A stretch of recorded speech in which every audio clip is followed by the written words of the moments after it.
Bonjour à tous, bienvenue dans le 30 minutes, des infos locales bien fraîches et du divertissement. Aujourd'hui, on reçoit Jean-Marc Carpels, vous êtes le directeur des cinémas Forum de Sarreguemines, bonjour. Bonjour. Vous êtes venu nous parler de la course aux nouvelles technologies et au confort dans les salles, ce sera tout à l'heure. Bonjour Sandrine. Bonjour. Alors avec toi, on va parler sortie. Oui. Voilà pour le programme du jour. La Moselle, touchée par la vague de froid qui arrive tout droit de Russie, elle est arrivée aujourd'hui déjà. On pense à tous ces commerçants qui installent leurs stands sur les marchés à l'extérieur.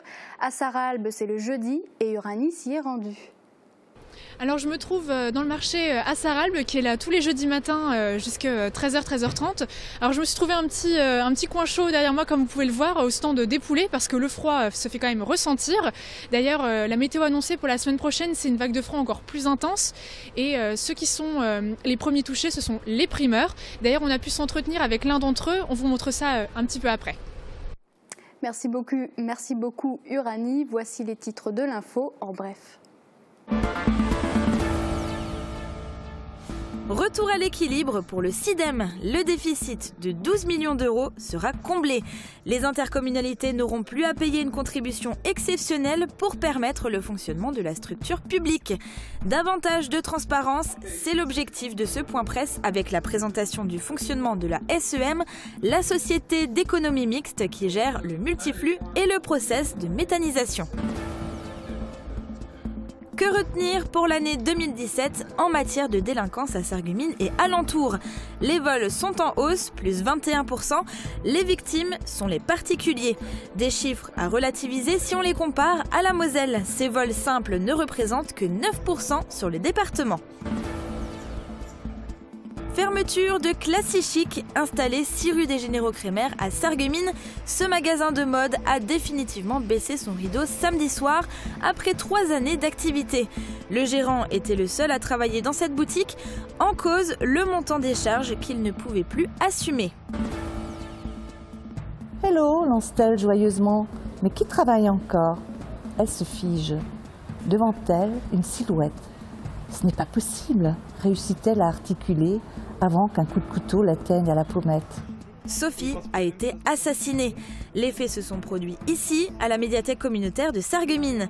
L'histoire est factice, elle a été imaginée par des écrivains amateurs et scénographiés. Jean-Marc Louis, auteur et chroniqueur, a encadré ce travail que Marianne Gabriel, salariée de la médiathèque, relate à voix haute. Nouvelle disponible et en prêt à Sarreguemines. On le disait tout à l'heure, le froid s'est installé ce matin. Moi, j'arrive à pied, j'étais gelée. Le seul point positif, c'est le soleil. Oui, bon après, pour pallier à ça, pour pas avoir froid et profiter du soleil, il suffit juste de se mettre derrière une vitre et là, on sera au top. Ouais, on va quand même pas se plaindre. Non, c'est vrai. Voici la météo de demain.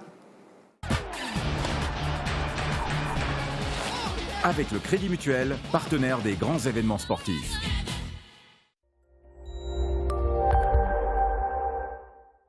On poursuit la semaine sous le soleil et ça fait du bien. Rien de neuf du côté des températures. Les gelées sont généralisées et seront comprises entre -3 et -6 degrés. Les maximales inchangées seront comprises entre 0 et 4 degrés. Le vent qui va souffler de 35 à 45 km/h va maintenir les températures ressenties dans le négatif. Demain, nous sommes le vendredi 23 février, nous fêtons les Lazars.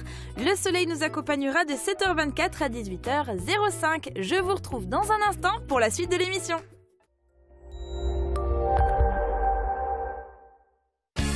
Au Club Bouygues de Sarreguemines, Forbach et Saint-Avold, vous profitez du plus grand réseau 4G de France, de la puissance de la fibre et d'un large choix de téléphones portables. Opération coup de poing ce matin à Sarralbe. L'école primaire bloquée pendant une vingtaine de minutes, non pas par les enfants, mais par les parents. Ils contestent la fermeture d'une classe à la rentrée prochaine. Ils ont ensuite rencontré l'inspecteur d'académie. Reportage de Guillaume Dumonteil. À l'école primaire Robert Schumann de Sarralbe, les enfants rentrent en cours à 8h20. Mais aujourd'hui, ils profiteront de leurs parents pendant 20 minutes supplémentaires. Ces derniers ont en effet décidé de frapper fort en bloquant l'établissement. Ils s'opposent à la fermeture programmée d'une classe à la rentrée prochaine. Il n'y aurait ainsi plus que 9 classes contre 10 aujourd'hui. Un changement qui affecterait les élèves de cours moyens, contraints d'être répartis dans 3 classes. Je suis contre la fermeture de classe car il y aura trop de bruit et trop de problèmes. C'est une baisse du nombre d'élèves qui entraînerait la fermeture d'une classe. Cette année, en tout, l'école en compte 230.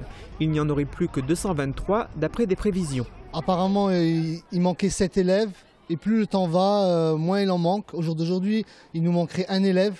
Et pour un élève, ils veulent fermer une classe, donc surcharger les classes à Sarralbe, ce qui est inadmissible et on peut pas l'accepter. Un élève ou deux. Difficile de connaître le nombre exact d'enfants en moins à la rentrée prochaine par rapport à aujourd'hui, d'autant que plusieurs mois nous séparent du 3 septembre, date de la reprise des cours.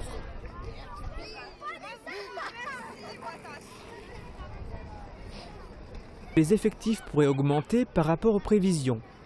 Aujourd'hui, à travers cette action symbolique, ils voulaient montrer leur détermination à Fabien Kratz, l'inspecteur d'académie. On a clairement décidé de bloquer l'école pour qu'ils viennent nous expliquer la situation et nous donner des réponses claires. L'inspecteur les a reçus, il les a écoutés, a recueilli leurs pétitions signées par 224 personnes et a indiqué aux parents d'élèves qu'ils transmettraient ces informations à sa hiérarchie. De leur côté, les parents d'élèves ont averti qu'ils pourraient mener d'autres actions, plus radicales, s'ils n'obtenaient pas le maintien de la 10e classe. Le SIDEM, acteur économique de poids sur son territoire, hier soir avait lieu une conférence de presse avec l'espoir de tourner la page. Avec un déficit de 12,6 millions d'euros fin 2014, les intercommunalités du territoire avaient dû débourser 6,2 millions d'euros pour renflouer la dette. Depuis 2015, le SIDEM a mis en place un plan de retour à l'équilibre sur 3 ans. Le déficit a été amené à 200 000 euros fin 2017.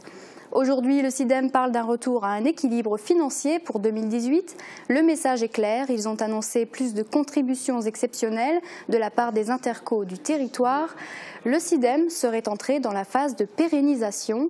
Une seconde partie avec une réunion du comité syndical qui a présenté le rapport de la Chambre régionale des comptes.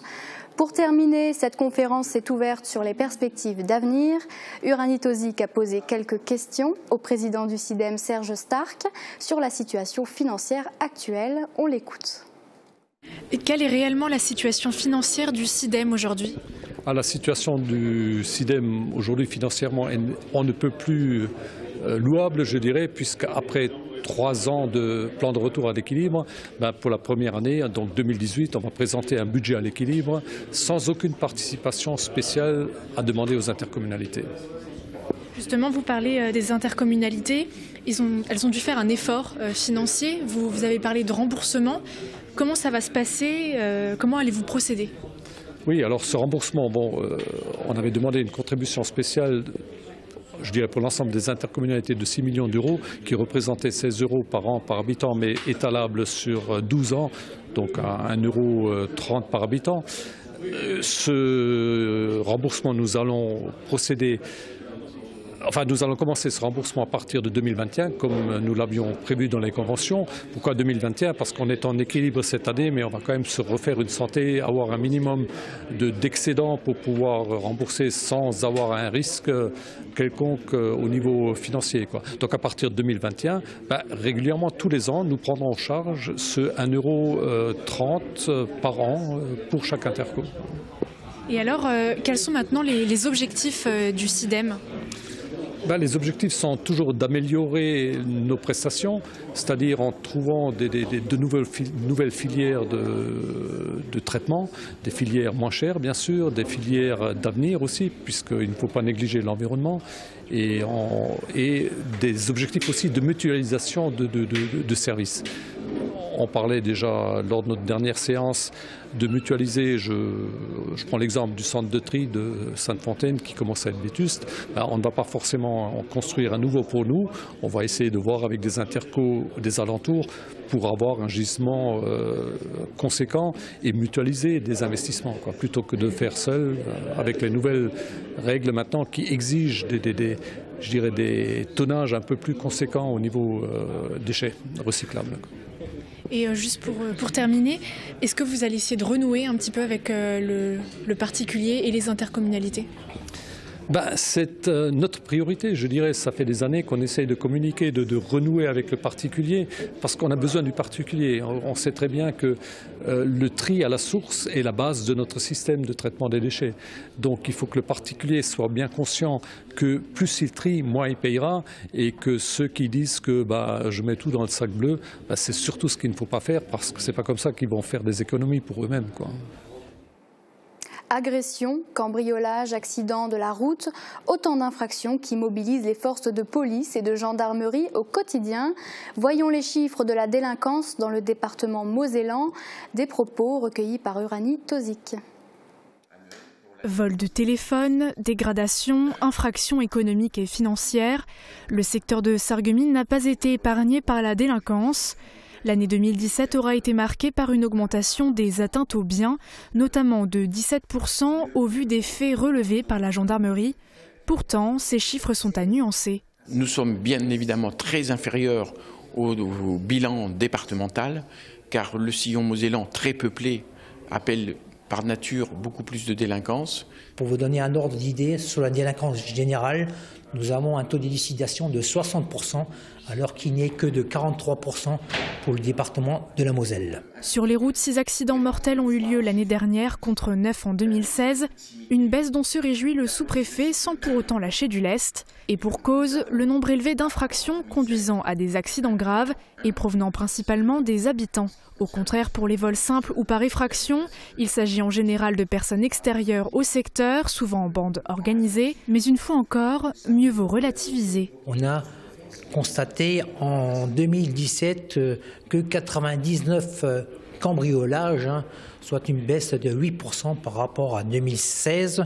Et ces 99 cambriolages représentent moins de 4% de l'ensemble des cambriolages relevés sur le territoire du groupement de gendarmerie départementale de la Moselle. Pour la zone concernant la police, 11 enquêtes ont été ouvertes en 2017, contre 4 en 2016, au sujet de plaintes pour viol et agressions sexuelles. Des affaires souvent requalifiées après les premières constatations des enquêteurs. De manière générale, l'augmentation des atteintes aux personnes est constatée. Ce sont simplement plus de plaintes, de règlements de compte dans des cercles fermés, des fois intrafamiliaux, des fois amicaux, des différends qui se traduisent par des plaintes pour des violences avec des blessures souvent très légères. On enregistre une légère hausse des plaintes pour tout ce qui est menace d'atteinte à l'intégrité physique ou chantage. Mais ces plaintes, effectivement, comme je le disais, font suite à une banalisation de l'utilisation des réseaux sociaux. Malgré ces chiffres, le bilan est donc plutôt positif. Cette année sera sous le signe du préventif, notamment par le biais de stages proposés et des aides aux victimes. Mais le sous-préfet l'assure, elle sera également répressive, avec par exemple plus de contrôles routiers aléatoires. 17 nouveaux logements à Sarreguemines en 2017. Le marché du bâtiment est en hausse et c'est ici que l'on a construit le plus. Encore plus qu'en 2016. Ces nouveaux chantiers marquent un indice de bonne santé du territoire de la Casque et de la région Grand Est. Bilan avec Thomas Drouin. Quand le bâtiment va, tout va. C'est du moins ce que dit le dicton. Et en 2017, le bâtiment ne s'en est pas si mal sorti, comme l'indiquent les statistiques du ministère de la Cohésion des Territoires. 374 678 logements neufs ont été commencés en 2017. C'est 70 769 de plus qu'en 2016, soit une hausse d'un peu plus de 23%. Et la situation se vérifie plus localement. À l'échelle du Grand Est, la hausse est de 43%, 42% pour la seule Lorraine et 36% en Moselle. Sur l'ensemble des communes de la Casque, 92 chantiers de logements neufs ont été commencés en 2017. Là aussi une belle hausse comparativement à 2016 et ses 63 logements débutés, soit 46% de hausse. Une évolution qui se vérifie du côté des permis de construire délivrés par la Casque, qui lui a augmenté de 31%. Si l'on en revient aux chiffres fournis par le ministère, c'est à Sarreguemines que l'on a commencé le plus de logements en 2017 avec 17 logements. À titre de comparaison, Forbach n'en compte que 4. Pour l'anecdote, l'ensemble des logements commencés dans les communes de la Casque en 2017 représente une surface de 11 352 mètres carrés, soit un peu plus d'un terrain de football et demi. On retrouve maintenant Uranie, elle est toujours sur le marché de Sarralbe. Elle est accompagnée cette fois d'un primeur. Les fruits et légumes face au froid, c'est le sujet de cette rencontre.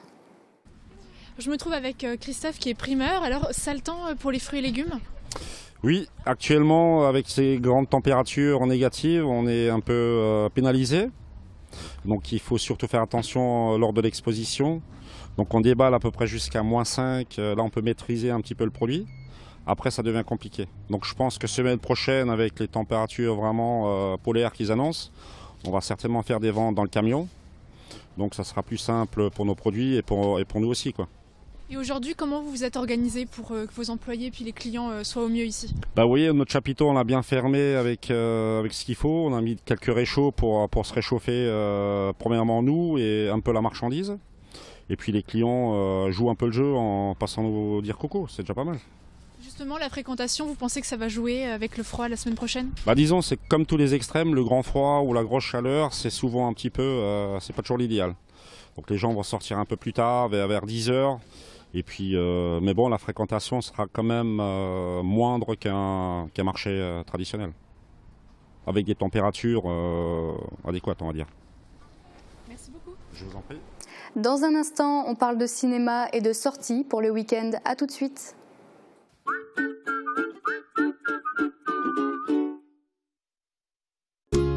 Faites le plein d'énergie. Avec votre magasin La Vie Claire, découvrez tous les produits bio pour une cure de remise en forme.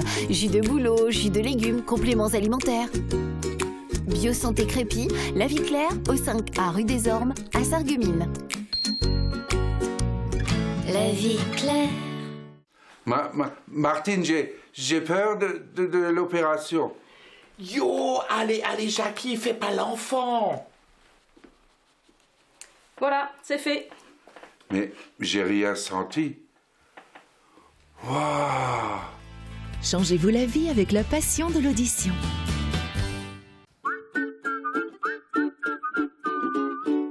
Allez, on passe maintenant à notre question du jour. Regarder un film au cinéma, c'est toujours mieux que dans son salon. Mais qu'est-ce qui rendrait une séance de cinéma encore plus parfaite ? Des canapés, un repose-pied ? Imaginez-vous la séance idéale et dites-nous avec qui vous aimeriez la partager. Alors Sandrine, quelle est la séance de cinéma parfaite pour nos internautes ? Alors Dorothée nous dit une sortie ciné parfaite, c'est un bon film style La Ch'tite Famille, plus accompagné des personnes que j'apprécie, plus un popcorn et une boisson. Charlotte, elle, nous dit une comédie, des rires et un saut de popcorn avec Geoffrey, et lui il ajoute et une bière. Alors Franck nous dit du popcorn, un bon film et des potes. Aurélie, elle, aimerait pouvoir privatiser le cinéma pour pouvoir emmener toute sa tribu et même son chien pour s'en servir comme bouillotte dans des canapés ou fauteuils avec pouf, plaid, coussin, doudou et des pop-corn, rien que ça. Et pour Laura, c'est un peu plus simple, enfin, quoique, elle aimerait un canapé, repose-pied et des gens qui arrivent à se taire pendant le film, donc ça c'est déjà un peu plus dur. Et pour Anne, une séance parfaite, c'est un bon film, bien évidemment, un siège massant, relaxant et une couverture chauffante parce qu'elle a toujours froid au cinéma. Et Laura est même allée jusqu'à imaginer tout un concept, alors elle nous écrit « Ce qui serait encore plus génial, c'est d'installer des jouets, livres et autres accessoires pour enfants, pour ainsi pouvoir emmener ses enfants au cinéma et s'ils ne tiennent pas en place, qu'ils puissent jouer tranquillement, le tout devant le film. » Alors maintenant, je me tourne vers vous, Jean-Marc Carpels. Vous êtes directement concerné par le sujet puisque vous êtes le directeur des cinémas forums de Sarreguemines. Alors, dans la majeure partie des cas, de ce que je viens de dire, ce qu'on a entendu, c'est qu'au final, le film, la sortie parfaite au cinéma, c'est juste d'avoir des amis et du popcorn. C'est plutôt une bonne nouvelle pour vous parce que c'est assez facile à réaliser. Mais pour les demandes qui étaient un peu plus extravagantes que je viens de citer, est-ce que ce serait imaginable à mettre en place dans les cinémas de Sarreguemines ? C'est pas aussi extravagant parce qu'effectivement, ça répond à quelques essais qui ont été faits dans certaines villes. D'accord. Où effectivement, on a dédié une salle à un très jeune public avec des poufs, des coussins, où finalement le fauteuil de cinéma a totalement disparu de la salle. Naturellement, c'est des expériences qui, dans les médias, restent très marginales, mais enfin, c'est des idées intéressantes. Bah oui, tout à fait. Et pour vous, c'est quoi la séance parfaite de cinéma ? À titre personnel ? Oui. Bon, alors là, je vais être égoïste. Effectivement, me plonger dans une salle, être tout seul dans la salle, faire une séance privée, sans artifice, rien du tout, un grand écran, des murs tout sombres en noir pour vraiment être plongé dans l'écran. Bah voilà. Et un très bon film. Aussi, surtout, c'est important. Bon, au cinéma, on est en pleine révolution numérique. Les investissements de ce côté-là sont colossaux. Comment va le cinéma sur le secteur ? Alors globalement, on se porte bien. C'est plutôt une bonne nouvelle, puisqu'on a clôturé l'année en très léger retrait par rapport à 2016.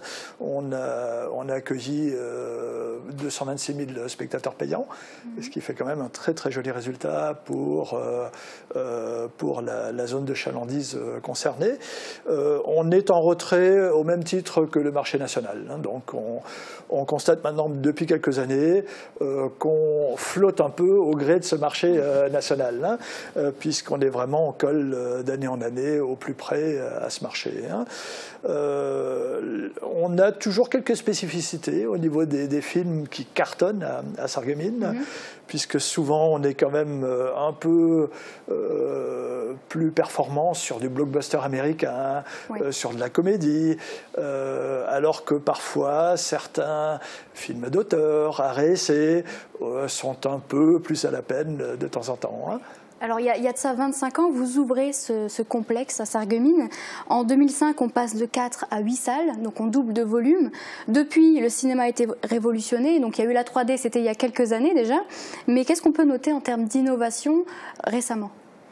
Alors on est, en fait, avec la projection numérique, on est rentré dans des cycles beaucoup plus courts. Effectivement, projection 35 mm, on n'a quasiment pas changé de technologie pendant 25 à 30 ans, sinon plus. Si ce n'est qu'au niveau du son, il y a eu des évolutions majeures. Par contre, au niveau numérique, on va révolutionner en fait d'ici quelques temps l'image. Alors il y a déjà des essais qu'ils ont fait, notamment des projections avec des sources laser et non plus de la lumière blanche xénon telle qu'on a l'habitude de le voir dans nos salles. Le numérique a également permis la 3D, qui à l'heure actuelle n'est plus vraiment un sujet, parce que j'ai l'impression que, il faut dire qu'on était au niveau de l'offre de films pas toujours pertinent. On voulait absolument proposer des films en 3D qui ne le méritaient pas, et le public s'en est un peu détourné. Par contre, la qualité, l'évolution de la qualité de l'image nous amènera forcément à créer quasiment une sensation de 3D, mais sans lunettes. Et à mon sens, à un horizon à 5-10 ans, ce sera ça véritablement qui va s'imposer dans les salles. Et comment vous expliquez ce besoin de toujours plus de technologie et de confort ? Est-ce qu'on est face à un public de plus en plus exigeant ? Alors, le public a raison, il est exigeant. Et à domicile, les éléments évoluent très vite. Donc, il est normal que le cinéma essaye toujours de garder une longueur d'avance en matière de spectacle. Donc, je trouve ça tout à fait normal. Si on dresse le bilan, en 2017, ça représente quoi en termes d'investissement ? Alors, il faut savoir qu'on est sur la fin de l'investissement qu'on a réalisé il y a 4-5 ans, qui avait été un investissement très lourd, puisque pour l'ensemble des 8 salles, ça représentait 800 000 €. Donc, fort heureusement, on est sorti de ces remboursements. Donc, ça nous laisse la perspective, justement, de pouvoir améliorer nettement une salle. Et je pense que l'avenir proche, ce sera une projection laser à source laser dans la grande salle. Pour vous donner un ordre de grandeur, un projecteur laser pour un écran de 16 mètres de base, c'est 80 000 €. Ah oui. Donc je ne vous parle pas uniquement du projecteur, donc pas du serveur, du restant de la cabine, pour chiffrer un peu, pour donner un ordre de grandeur. C'est quand même de gros investissements. Alors. Très gros investissements, oui. En termes de fréquentation, est-ce qu'on craint une baisse de la fréquentation des cinémas à Sarreguemines ? Pas du tout dans l'immédiat, mais enfin on s'emploie également justement à rester performant au niveau technique. On s'emploie également à garder une politique tarifaire sympathique, même si malheureusement c'est toujours un peu trop cher, mais enfin bon, je pense qu'avec un prix moyen qui est de l'ordre de 6,40, la sortie cinéma reste quand même une des sorties familiale ou en bande de copains qui reste la plus accessible certainement par rapport à beaucoup d'autres sorties. Jean-Marc Carpels, vous êtes aussi président du syndicat des directeurs des cinémas à Rhin-Moselle. Est-ce que ces changements sont notables dans toutes les salles du secteur ? Oui, je crois que c'est quasiment une obligation. Hein. Oui. À l'heure actuelle, outre le fait, naturellement, l'élément premier pour aller dans une salle de cinéma, ça reste le film, l'élément moteur et le film. Mais par contre, le public exige de le voir dans de bonnes conditions, dans des salles avec des fauteuils clubs, des salles climatisées, avec des écrans de taille respectable, avec effectivement une technique à la pointe. Quel est votre avis sur ce sujet? Est-ce qu'on craint un avenir bancal pour le cinéma dans les salles, tel qu'on connaît aujourd'hui? Je ne pense pas, parce que justement, pas mal de nouvelles techniques vont voir le jour et qui vont certainement au niveau de l'image révolutionner le spectacle cinéma. Hein. On avait fait un très grand bond également, ça on oublie de le dire, lorsqu'on est passé au numérique, on avait fait un bond important au niveau de la qualité sonore, puisqu'on est passé de sources analogiques à des sources numériques non compressées, ce qui nous permet d'avoir quasiment dans toutes les salles à l'heure actuelle des sons en 7.1, ce qui provoque un très joli rendu. L'avenir, ce sera dans certaines grandes salles un son Atmos, où là on passe carrément sur des 22.1, 22.2, et avec des rendus là également très spectaculaires. Non, le cinéma va se réinventer en permanence avec le numérique. Le numérique permet ces avancées, et donc je suis très confiant sur les années à venir. C'est plutôt positif alors? Oui, oui. Après on a d'autres sujets d'inquiétude. Un des sujets, c'est la chronologie des médias. Et on sait que Canal+, qui ne se porte pas trop bien, est en train d'essayer de donner des coups de canif à cette chronologie. Donc nous, notre travail également, c'est que le cinéma reste ce lieu d'exception, où on présente finalement le produit film, même si j'aime pas trop cette expression, mais il y a une certaine primeur à cette projection au niveau cinéma. Et tout cela, il faut que ça perdure, parce que ça reste également un équilibre fragile. Et parfois, quand on déstabilise un petit élément, ça peut avoir des conséquences graves. Donc, restons vigilants. D'accord. Pour terminer, un film à conseiller à nos téléspectateurs pour ce week-end? Ah oui, un film qui est sorti mercredi, dont on entendra certainement énormément parler au niveau des Oscars, puisqu'il a eu pas moins de 13 nominations aux Oscars. C'est La forme de l'eau, qui, pour être franc, démarre un peu timidement, mais comme effectivement ce film, on va énormément en parler sur les semaines à venir, je suis très confiant quant à la carrière du film. D'accord. Merci beaucoup d'être venu sur ce plateau, Jean-Marc Carpels. Merci pour votre accueil. Et pour ceux d'entre vous qui n'ont pas prévu d'aller au cinéma, Sandrine a de quoi vous occuper. Oui. Et on commence avec un spectacle d'art dramatique. Oui, qui sera donné par les lycéens de la classe d'art dramatique du Conservatoire de Sarreguemines.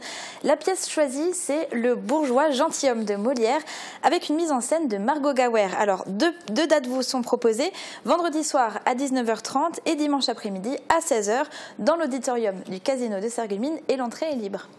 Et on reste sur scène pour la prochaine sortie avec un opéra. Oui, alors c'est la ville de Bitche qui vous propose un concert opéra et opérette dans le cadre de sa saison culturelle. Tony Piscopo, Alicia Richard et Jonathan Fournel sont les invités de la soirée. Le concert aura lieu ce samedi à 20h30 à l'espace Cassin de Bitche et l'entrée est de 14 €. Autre concert et autre style, tu nous proposes d'aller voir les Négresses Vertes. Oui, alors dans le cadre de leur tournée, ils nous font l'immense plaisir de s'arrêter à la Halles-Verrières de Meisenthal. C'est ce samedi à 20h30 et des billets sont disponibles en pré-vente à 20 € et sur place, l'entrée sera de 24 €. Et pour les amoureux de livres, alors, qu'est-ce qui se passe? Alors, il y a l'association généalogique de Humbar et la bibliothèque municipale qui organisent ce samedi une grande braderie de livres d'occasion. Alors, les amoureux des livres pourront trouver toutes sortes de livres, mais à tout petit prix. La vente aura lieu au premier étage de la salle polyvalente de Humbar et permettra notamment à la bibliothèque de pouvoir, dans un futur proche, se réapprovisionner en nouveaux livres. D'accord. Braderie toujours, mais cette fois-ci de vêtements. Oui, à la Vestiboutique organisée par la Croix-Rouge, qui habituellement a lieu 2 fois par an. Mais en fait, les ventes connaissent un tel succès que le comité local de la Croix-Rouge a décidé de mettre en place cette opération tous les samedis dorénavant. Alors, en hiver, printemps et automne, les horaires d'ouverture seront de 14h à 17h. Et en été, ce sera de 14h à 18h. D'accord. Et de bonnes affaires aussi, hein, on peut en faire en organisant son mariage grâce au salon du mariage. Tout à fait. Et ce week-end, c'est l'association Aline qui regroupe plusieurs artisans et commerçants qui organise le sien au centre socioculturel de Sarralbe. Vous pourrez vous y rendre samedi de 14h à 19h et dimanche de 10h à 19h. Et l'entrée est de 2 € à valoir sur une boisson. Ok, sortie pour les enfants. À présent, c'est bientôt les vacances. Et qui dit vacances dit centre aéré. Et oui, évidemment. Et comme tous les ans, il y a le foyer culturel de Sarreguemines qui organise le sien. Il reste encore des places, alors n'hésitez pas à aller inscrire vos enfants. Du 26 février au 2 mars, le thème ce sera les Indiens. Et du 5 au 9 mars, le thème ce sera les aventuriers de Koh-Lanta. Alors pour plus d'informations ou pour trouver les dossiers d'inscription, n'hésitez pas à vous rendre sur le site internet du foyer culturel.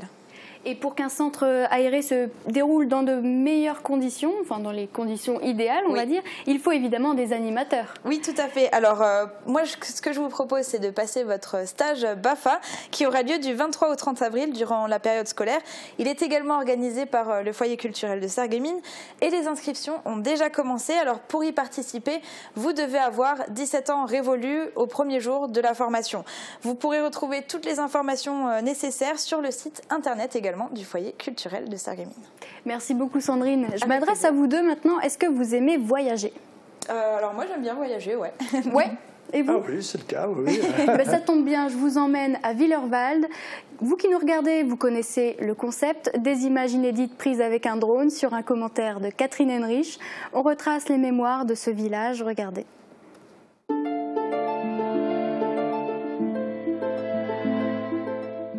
Bienvenue à Willerwald. Ce que le passant connaît, c'est cet axe routier très fréquenté autour duquel s'est développée la commune qui compte aujourd'hui environ 1500 habitants.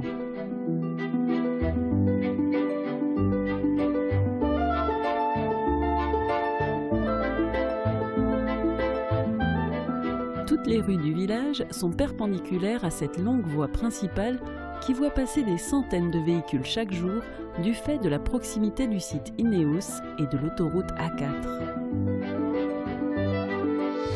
Avez-vous déjà vu cette drôle de maison à l'entrée de Willerwald?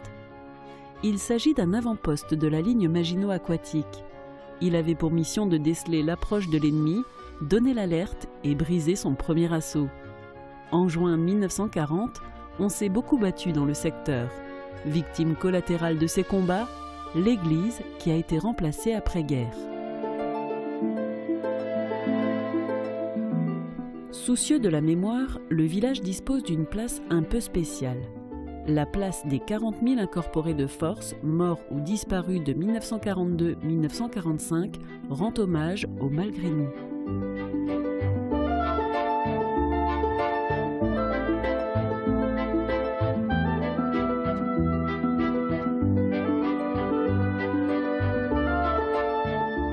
Willerwald est pour beaucoup de passants une jolie rue principale qui s'est embellie avec le temps. Une fleur à son palmarès et un concours des maisons fleuries lancé il y a 20 ans et qui voit se multiplier les participations chaque année. Preuve que chacun a le souci de rendre son cadre de vie le plus agréable possible pour le bien de toute la communauté.